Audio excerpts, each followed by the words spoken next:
we talked about rate control before, and rate control, that's when we lower the heart rate and we make sure that the heart rate is adequate, not only at rest but with exercise. With rhythm control, the strategy is different. With rhythm control, we try to restore sinus rhythm and maintain sinus rhythm. So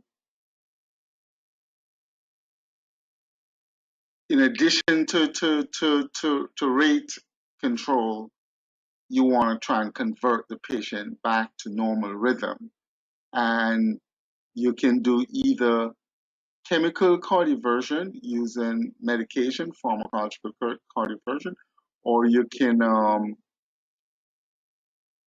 do electrical cardioversion. And we also have radiofrequency catheter ablation. Your radiofrequency catheter ablation is when we it's a percutaneous procedure, so we go through the femoral vein into the inferior vena cava, the right side of the heart, the right atrium. Then we puncture the atrial septum, and we go into the left atrium. Our target is the pulmonary veins. And if you remember when we did mechanisms, we locate the pulmonary veins and we do ablation just around the pulmonary veins, where the pulmonary veins enter the left atrium. So those are the strategies that we have to convert the patient to sinus rhythm and to maintain sinus rhythm. So, and then that is what we call rhythm control. So you will see, or people will talk about rate control and they'll talk about rhythm control. So rhythm control is to restore sinus rhythm and maintain sinus rhythm. And as we mentioned before, we have different methods of doing that. Okay. There, a few years ago, well, a lot of years ago, we have what you call the AFFIRM trial. It's one of the randomized control studies which look at rhythm control versus rate control. So it's a strategy where they try to restore sinus rhythm and to maintain sinus rhythm, and one where they just reduce the heart rate and make sure the heart rate is not too fast. They use a bunch of different antiarrhythmic drugs, and what they found is that there were no mortality benefit when you compare a rhythm control strategy to a rate control strategy. There were no mortality benefit. Patients didn't live longer in any one of the harms. What they found though is that the rhythm control method or rhythm control strategy, those patients had more hospitalization. And it stands to reason because when you convert someone to normal rhythm, sometimes they'll go back into atrial fib and you have to bring them in and you can convert them again. So those patients have more hospitalization.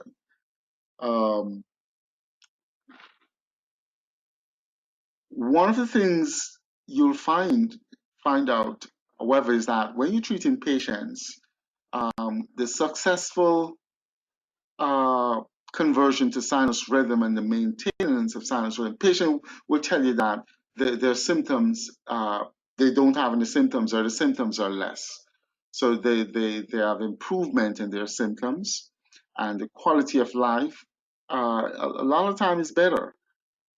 Not for all patients, but for some patients. So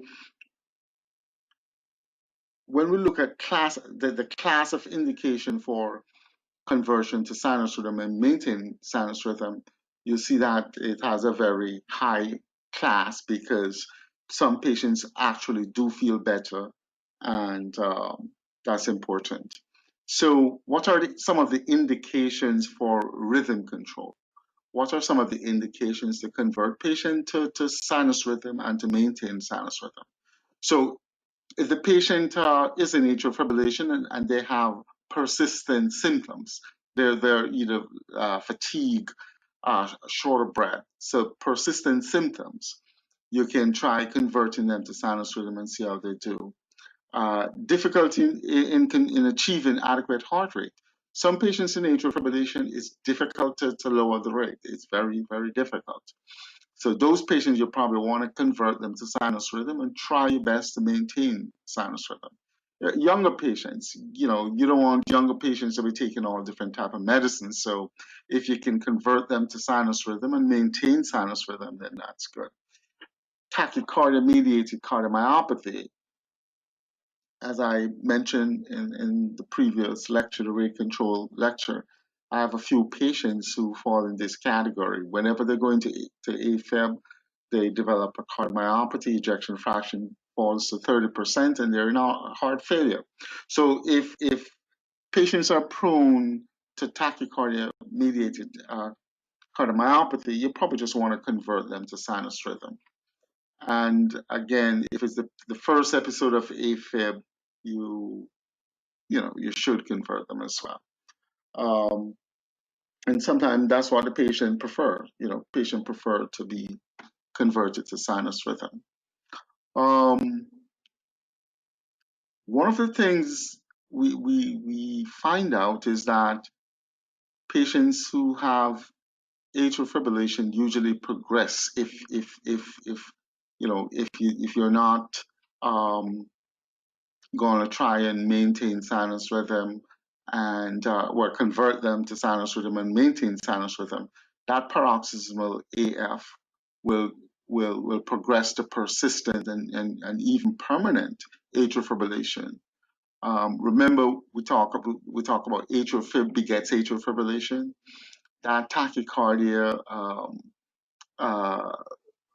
does some type of changes to the atrium, where you get fibrosis and stuff like that, and that promotes more atrial fibrillation. So, one of your argument in rhythm control strategy is to convert the patient back to normal rhythm to prevent progression of the atrial fibrillation. So again, the electrical and structural remodeling, if you leave the patient in atrial fibrillation, it becomes irreversible with time. So we have to know the class of whatever we're doing. So the class of recommendation. So it's a class 1 recommendation, and we're going to try and go through these slowly because this is very important. I mean, there's not a lot of cartoons and stuff to make the lecture a little bit more entertaining, but these are just straight facts. And let me see if I can simplify it for you. So if the patient have atrial fibrillation, 48 hours or longer, and the reason you're going to see, we're going to have a lot of 48 hours there. And the reason for that is studies have shown that it takes probably 48 hours or longer when the patient is in atrial fibrillation to form clots. And that is why once we can establish that the atrial fibrillation is going on for more than 48 hours, then you should anticoagulate the patient. So atrial fibrillation of 48 hours or longer in terms of duration, or if you don't know how long the patient has been in atrial fibrillation, you have to give them blood thinners for at least 3 weeks before you do a cardioversion and at least 4 weeks after the cardioversion. Okay, so regardless of the CHA2DS2-VASc score, someone comes into you and you don't know how long they have had atrial fibrillation, you have to anticoagulate them for about 3 weeks before you do your cardioversion, and then 4 weeks thereafter. Okay, so 48 hours duration or longer, or if you don't know how long they've been in atrial fibrillation. And again, the rationale for that is because we think that the minimum time to form clots is 48 hours. After 48 hours, we can just assume that there are going to be clots in the left atrial appendage. So the next class one is atrial fibrillation and atrial flutter. So we remember again, we treat atrial flutter just like AFib in terms of anticoagulation and stuff like that. So atrial fibrillation, atrial flutter of more than 48 hours duration, or if the duration is unknown, and say the patient comes in and requires immediate cardioversion, say they're unstable and they requires immediate cardioversion, what you're going to do, as soon as you make up your mind that you're going to cardiovert them, you're going to give them blood thinners. Okay, you're going to try and get blood thinners on board before you cardiovert them, and then you continue that blood thinner for at least 4 weeks after you convert them.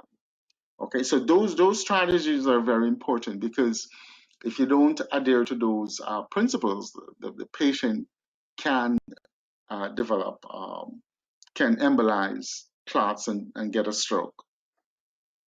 So another class 1 indication is if the patient of atrial fibrillation or atrial flutter of less than 48 hours now.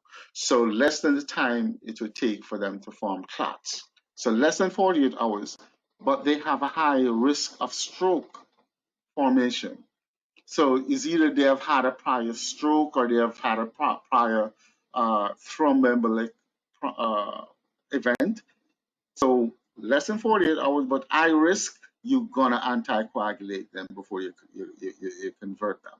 And you can use either IV heparin or low molecular weight heparin, or you can use any of the activated, the factor 10 inhibitors or your direct thrombin inhibitors. Okay, so you're gonna cardiovert them. You're gonna anticoagulate them immediately, and then you're gonna do long-term anticoagulation.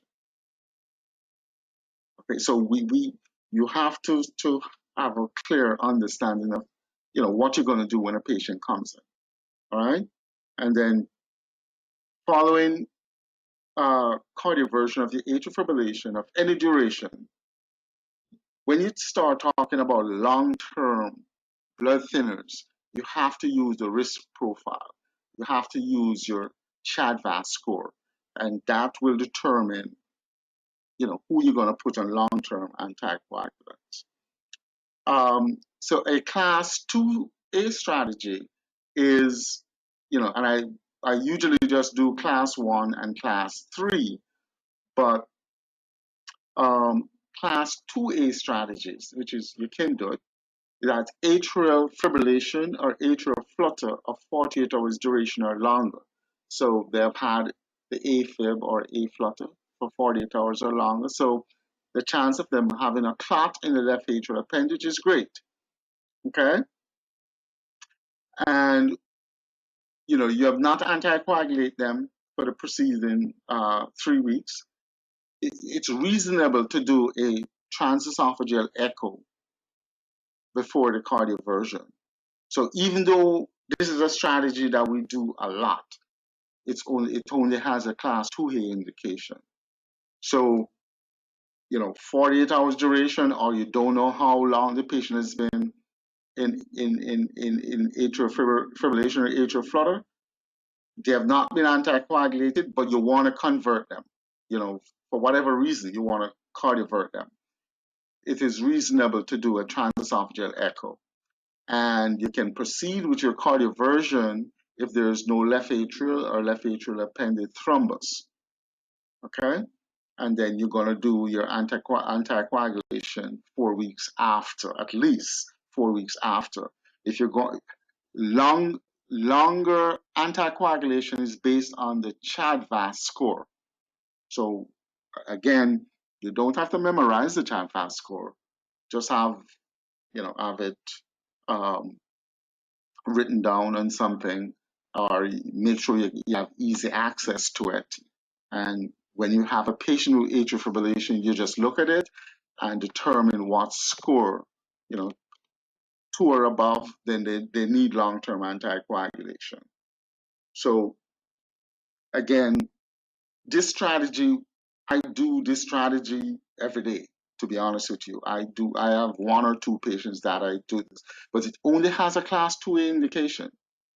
Okay, so atrial flutter, you don't know how long, the patient comes in, you want to convert them to normal rhythm and send them home, or so you do a transesophageal echo. There's no clots, then you cardiovert them and put them on anticoagulation, send them home. You know, and then the class 2B, atrial fibrillation or atrial flutter of less than 48 hours now. So less than 48 hours, but you want to cardiovert them. If the patient, if they're in the hospital and you can document that the AFib or atrial flutter is less than 48 hours, you admit them for whatever, and they're on telemetry, and you know exactly when they went into atrial fib or atrial flutter. It's less than 48 hours, and then they are low risk. You always have to think in terms of risk. They're low risk for thromboembolic events. You don't have to anticoagulate them. Okay, you don't have to anticoagulate them, but you always have to use your risk. So it's an objective. You need objective data. You have to look at the risk profile. If they're high risk, you probably should anticoagulate them. All right. So what are the different strategies? So one of the strategy is direct current cardioversion. You shock the patient. So class 1 indication for shocking the patient is atrial fibrillation, atrial flutter, if you want to restore sinus rhythm. So, if the patient was anticoagulated for 3 weeks and you want to convert them to, again, the strategy you want to follow is the rhythm control strategy. Then you bring them in and you do your cardioversion. Okay. If the cardioversion is unsuccessful, you can do repeated attempts. So it's not one and done. You can do repeated attempts. You can adjust the location of the electrodes. Okay, some people put it anterior, posterior, or left and right. I usually do anterior, posterior. I get very good success with that. So you can change the location of the electrodes, or you can apply pressure over the electrodes. Sometimes you can give them antiarrhythmic medication before you cardioversion, before you do cardioversion.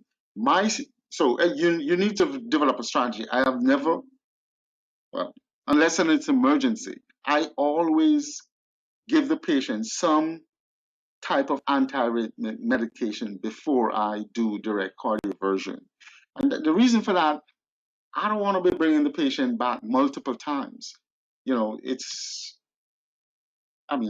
The patients are asleep, so they don't, usually they're not aware of what's happening, but still, it's a procedure with a certain amount of risk. So my strategy is to give them an antiarrhythmic medicine, bring them in, and do the direct current cardioversion. And I usually get upwards 80% success with that. Okay.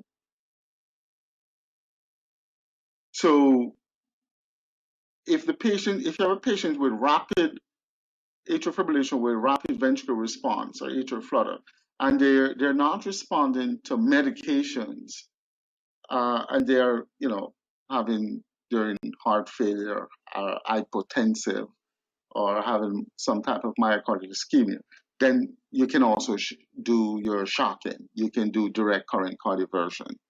So, if the patient is unstable for whatever reason, they're not responding to medications, then you can also shock them. And again, the big pre-excitation. So,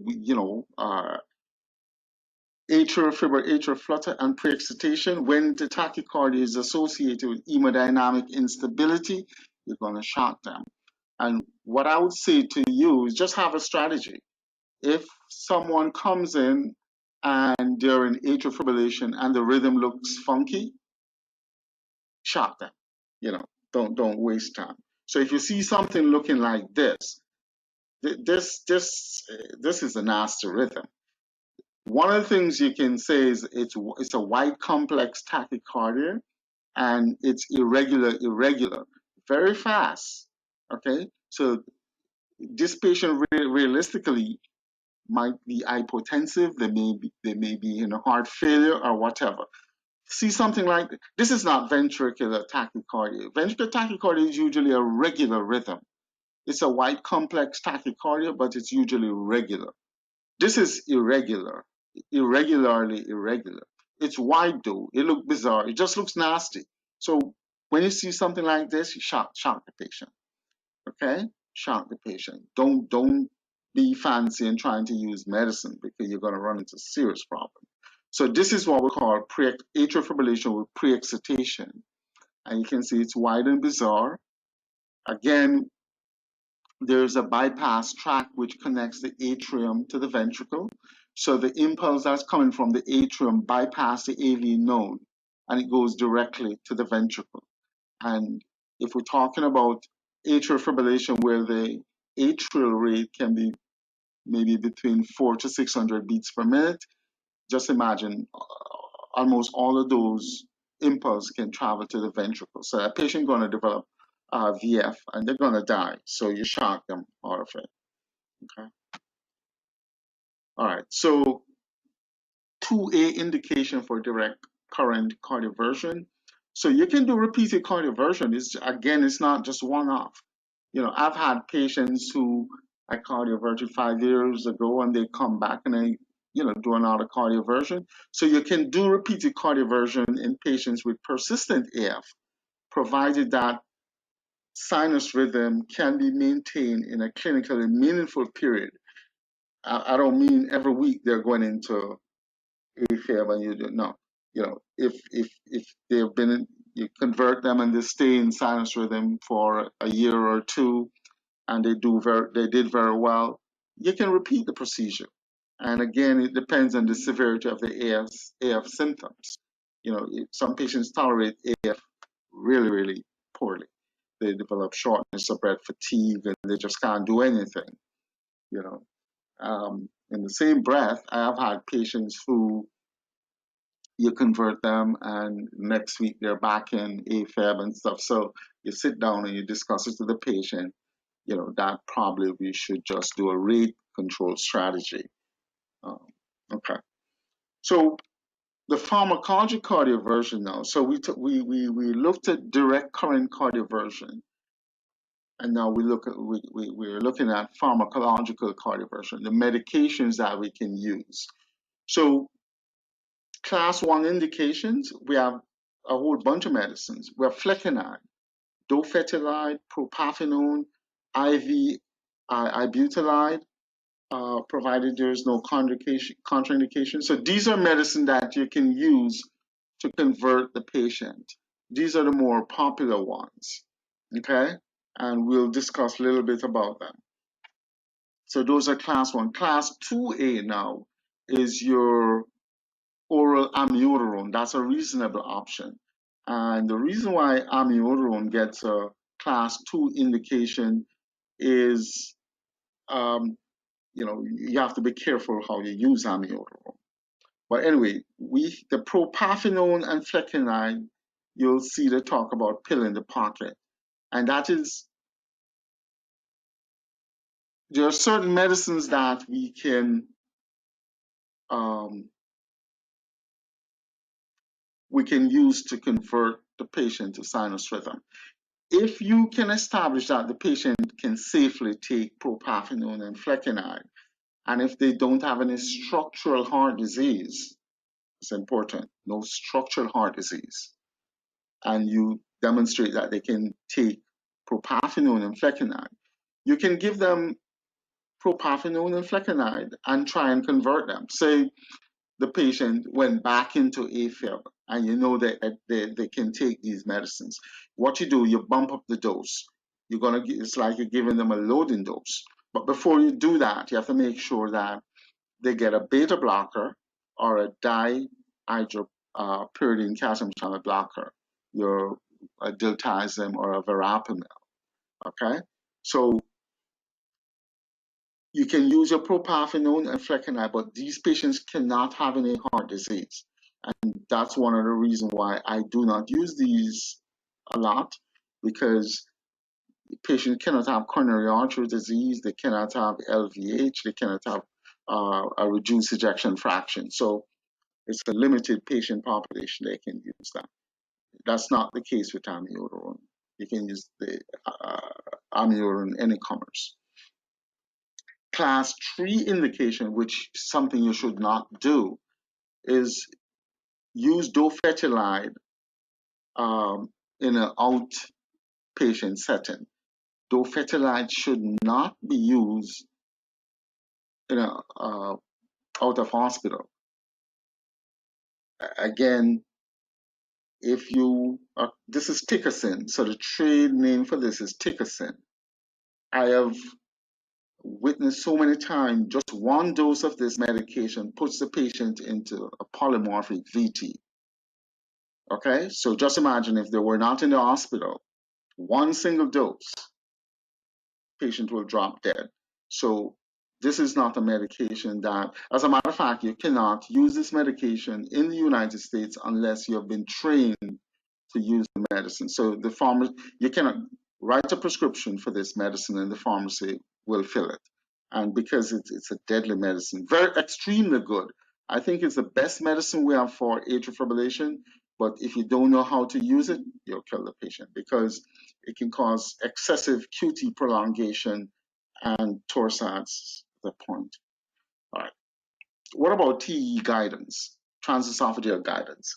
So as we have hinted before, if the patient doesn't want to wait for 3 weeks, because the patient comes in with atrial fibrillation, you don't know the duration, or if it's greater than 48 hours, the recommendation is to anticoagulate them for 3 weeks, then cardiovert them.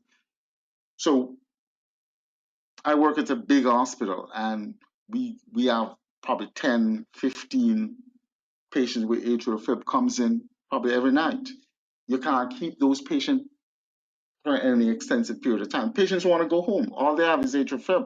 So I will do 4 or 5 TEs with the possibility of cardioversion the next day.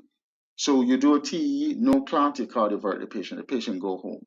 So, you just constantly do that because it's unreasonable to keep these patients in the hospital for any extended period of time, just to give them blood thinners and then cardiovert them and stuff like that, okay? So if there's no thrombus in the left atrial appendage, you cardiovert them and then you anticoagulate them for 4 weeks, you send them home. The reason why this strategy is fairly popular is because of the acute trial assessment of cardioversion using transesophageal echo. So what they did, hospitalized patients were started on IV heparin, and the outpatients, they were started on warfarin 5 days before cardioversion. And then the anticoagulation status was verified at the time of cardioversion. You did a T in all of these patients. If a thrombus is identified, then the cardioversion, you postpone the cardioversion and you give them 3 to 4 weeks of anticoagulation, and then you bring them back. And some of those patients, you may do another TE before cardioversion attempt. And what they found is that that strategy worked very well. So we adapt that strategy, and it works. So if you get admitted overnight with atrial fibrillation, unless you have something else, the chances you're going to be discharged the next day. All right. And very important, the anticoagulation management for cardioversion of atrial flutter is the same as atrial fibrillations. So atrial flutter is treated the same way as atrial fibrillation. And if it's less than 48 hours duration, cardioversion without T or antecedent anticoagulation is done. Okay, so less than 48 hours, the chance of forming a clot in the left atrial appendage is not very great. Okay, and if the patient is low risk, then you can go ahead. If the patient is high risk, then yeah, so some of the high risk features that we talk about if the patient have mitral stenosis. Mitral stenosis, or if they have had prior thromboembolism, um, then long-term anticoagulation should be considered. Okay, so if the patient have a high chance of forming clots, then you should give them some type of long-term anticoagulation. So the decision about long-term anticoagulation should be based on risk. Okay, so if the atrial fib is less than 48 hours and the patient is high risk, again, you're going to do the CHA2DS2-VASc score. So walk around with this. The C is for congestive heart failure. And when we talk about congestive heart failure, even if the patient is not in heart failure, but the ejection fraction is 30%, that's considered congestive heart failure. If the patient is in diastolic heart failure, then that's heart failure as well. And then H is for hypertension. A is age greater or equal to 75. It gets 2 points. So that's why the 2 is right there. D is the diabetes. S is for stroke or TIA. The 2 is there because they get 2 points. And then vascular uh, uh, vascular events, such as if the patient had a prior myocardial infarction, if they have peripheral artery disease, something like that. And then this is your sex category. So again, the reason for sex category is because um, females tend to have a higher risk. So females get a score of 1. And yeah, so if you're 65 and above, you get a score of 1, 2.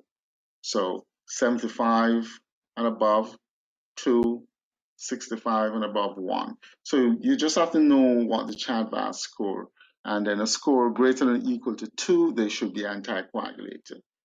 That put them in a high risk category. So patient requiring emergency cardioversion now, because they're hemodynamically unstable, what you should do is, again, give them anticoagulation. Say you have to cardiovert them, they're in the emergency room. Try and give them some anticoagulation quickly, but don't let that delay your cardioversion though. Because if the patient is dying in front of you, you don't say, nurse, give them, you cardiovert them and then you deal with it first. But the ideal thing is to give them intravenous anticoagulant. You can use your unfractionated heparin bolus followed by infusion, or you can give them a NOAC, a low molecular weight heparin, and then you do your cardioversion. Okay. So the antiarrhythmic drugs that we use, so we can use it to convert the patient from atrial fib to sinus rhythm, or we can use the antiarrhythmic drug to maintain sinus rhythm. So you have your patient and you did your direct current cardioversion and it didn't work. You changed the position of the patches, still didn't work. You can give the patient the anti-arrhythmic drugs and bring them back. I said, I don't do that. When I bring someone in for cardioversion, they usually are on the anti-arrhythmic medicine. But if the patient was hospitalized and you tried to convert them and it didn't work, then you can give them the antiarrhythmic medicine and then bring them back for the electrical cardioversion. And most likely it will, when your antiarrhythmic medicine will be effective if the AFib is of a short duration, within 7 days or so, it will be more effective. So some important pointers is that before you start in the antiarrhythmic drug, if the AFib or A flutter was caused by there's some precipitating or reversible events, you should try and correct those first before you put them on the antiarrhythmic medicine. And we use the medicines to maintain sinus rhythm. And again, you have to talk about the status of the patient's heart. Remember what I said? Certain medicine you cannot use if the patient have any structural heart disease, and it's very important. And there's an earlier study, um, called the CAS trial, where some of these anti-medicine increases the mortality, increase the death in patients because the patient had underlying structural heart disease. So from the CAS trial, we know that certain medicines should not be given to patients with certain comorbid or underlying heart disease. And the physicians among us need to know these, because you don't want to give patients who have a depressed LV systolic function certain types of antiarrhythmic medicine, because that increases their mortality. Okay, so depending on the underlying heart disease and comorbidities, certain medicines shouldn't be used. So class 1 indication, the risk of the antiarrhythmic drugs including proarrhythmia. And when we say proarrhythmia, even though we're trying to treat an arrhythmia, some of these medicines can cause an arrhythmia themselves, ventricular tachycardia or ventricular fibrillation. So you have to consider that for the medication you're trying to use. You have to know about amiodarone, because amiodarone can be very tricky. You know, if you don't use amiodarone properly, the patient can run into problem. Class 3 indication, that you have to know your class 3 indication. So again, you should not use antiarrhythmic drugs when the AF becomes permanent. So if the atrial fibrillation is permanent, you don't want to be using any type of you want to stay away from them, especially dronedarone, because this can increase a heart attack in the patient, heart failure and stuff like that. So do not use dronedarone. Again, this is similar to amiodarone. It just lacks the iodine moiety, and you don't want to use dronedarone. So the other name for dronedarone is Multac. That's one of the trade name, Multac. So it should not be used in patients with class 3 and class 4 heart failure, or any episodes of decompensated heart failure in the last 4 weeks. So again, these are some of the agents that we use: amiodarone, dofetilide, dronedarone, flecainide, propafenone, and sotalol. So these are the antiarrhythmic medicines that we have to choose from. And I'm going to give you a very simplistic approach how to choose your medicine, because some of these medicines you should not use if the patient have a depressed LV systolic function. Again, you can kill the patient if you do that. Some of these medicines you should not use if the patient have coronary artery disease. And okay, so we'll go over that. So okay, IV butylide. I used to use this a long time ago. It works beautiful. I think the trade name is Covert.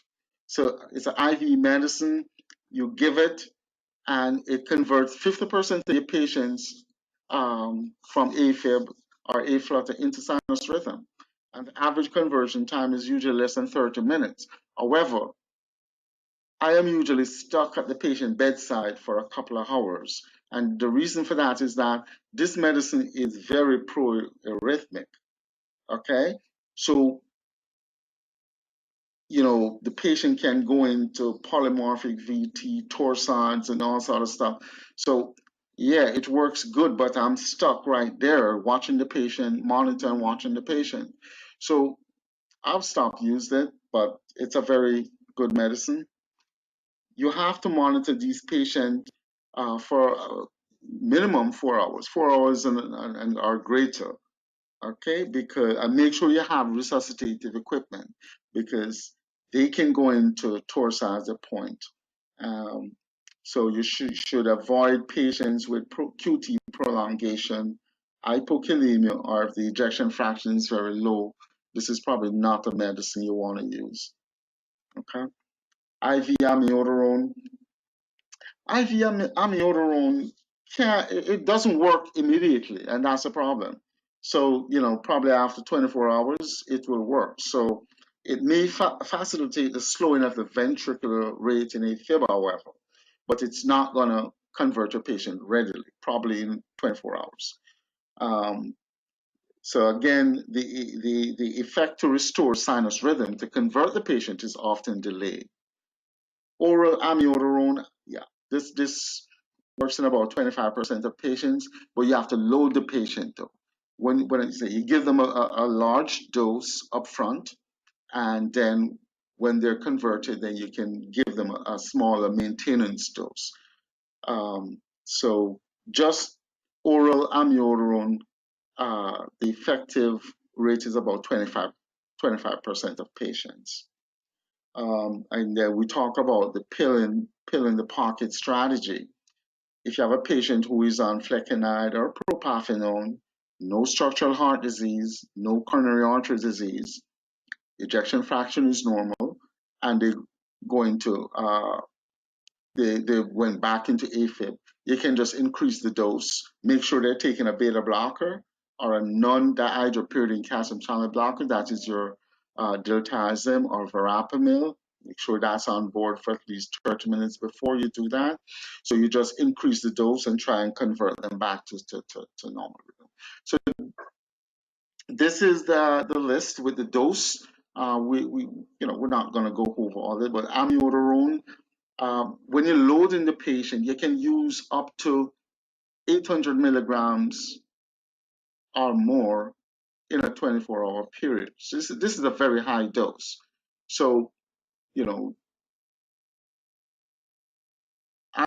when I'm loading my patients, I usually use 200 milligrams twice per day or 200 milligrams 3 times per day. Rarely I'll go 400 twice per day, but you can go 400 twice per day.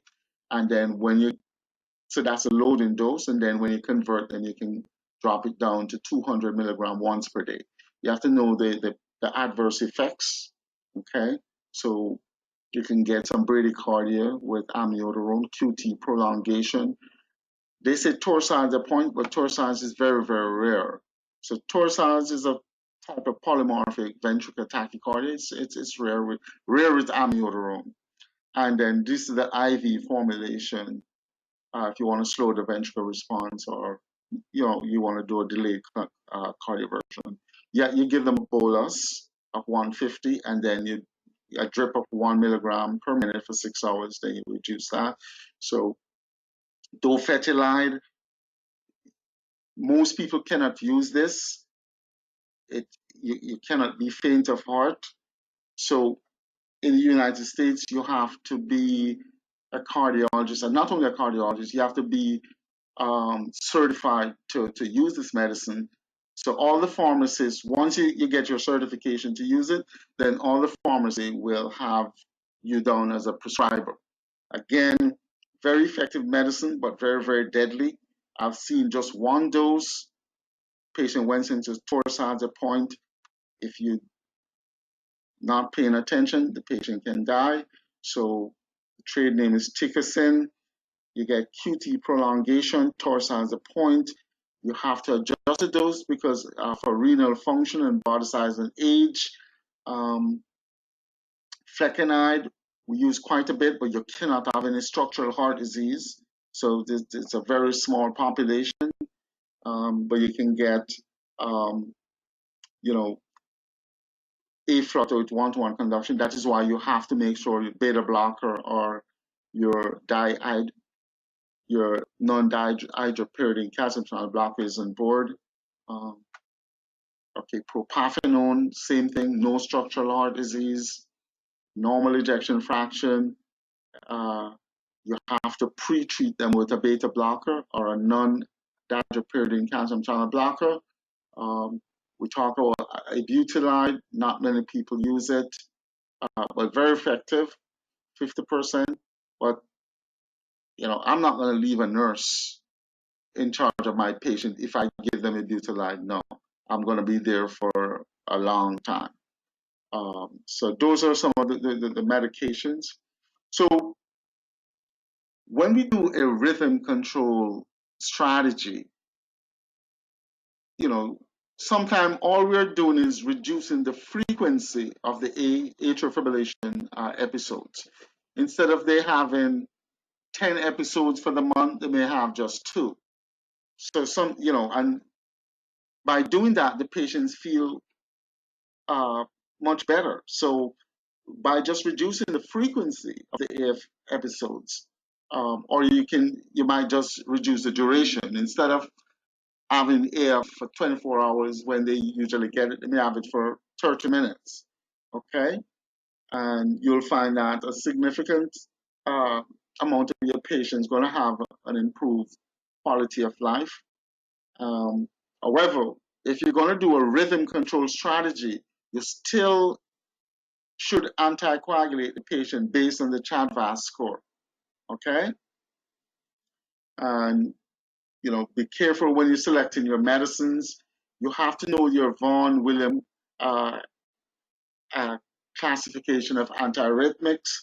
Okay, we used to use quinidine a lot. But we kill a lot of our patients by using quinidine. So quinidine is never used now. We kill a lot of patients using quinidine and procainamide. Flecainide we use, but you cannot have any structural heart disease. So you have to know a little bit about flecainide. Propafenone, no structural heart disease. We use it a lot too. Amiodarone is probably the safest of all of them. Okay, dofetilide, you won't be able to use it, but you'll probably see a patient who is on dofetilide, and the maintenance dose of dofetilide is about 125 micrograms to 500 micrograms twice per day. If you have a patient on dofetilide, tickersin, you have to follow the renal function very, very closely. You have to look at the EKG almost every day, because once the QT start prolonging, you have to back off the medicine. If the renal function is deteriorating, you have to adjust your dose or stop it. Okay, and then dronedarone, I don't use it because it's not very effective. I shouldn't say that. But it's not very effective, and it can cause a lot of problems. Okay, sotalol, we use sotalol quite a bit. It's a class 3 in your Vaughan William classification. The dose of sotalol 40 to 160 twice per day, every 12 hours. This is one of the few you have to adjust for renal failure, however. Avoid QT, you have to follow the QT. But patients with coronary artery disease, this is fairly safe. So you can use your sotalol in patients with coronary artery disease. But again, look at your QT, renal function, hypokalemia. So this is a chart that if you're treating patients with AFib with antiarrhythmic drug, you should have this little chart with you. Okay, again, we talk about structural heart disease. If the patient have no structural heart disease, no LVH, never had a heart attack, nothing like that, then you have a whole gross of medicine you can use. You can use dofetilide, which is tickersin. You can use your Multac, which is dronedarone. You can use flecainide. You can use propafenone. You can use sotalol. You can use anything. No structural heart disease. If these medicines are not effective, then you can go on to amiodarone. And you can do your catheter ablation. However, if the patient has structural heart disease, and you're going to find a lot of your patients do have structural heart disease. And If the patient have coronary artery disease, then you can use dofetilide, you can use dronedarone, sotalol, or if all these fail, amiodarone is the go-to medicine, or you can do catheter ablation. If the patient have heart failure, however, the only two medicine you can use, amiodarone and dofetilide. Okay, so knowing this little cartoon is going to help you quite a bit. Structural heart disease, you have three medicines, or call it four medicines: the dofetilide, dronedarone, sotalol, and your amiodarone. So, but if they have heart failure, you only have two: amiodarone and dofetilide. Okay, so this chart is very, very important to know. All right, so we're going to stop here, and so far we have discussed, we have exhausted atrial fibrillation. The only thing left for us to do is to do the updates, and the updates we'll do on Thursday. So those are the current updates. But if you don't even do the updates and you know the 2014 guidelines, that will take you through. That will allow you to treat a very significant number of patients. All right, so good night.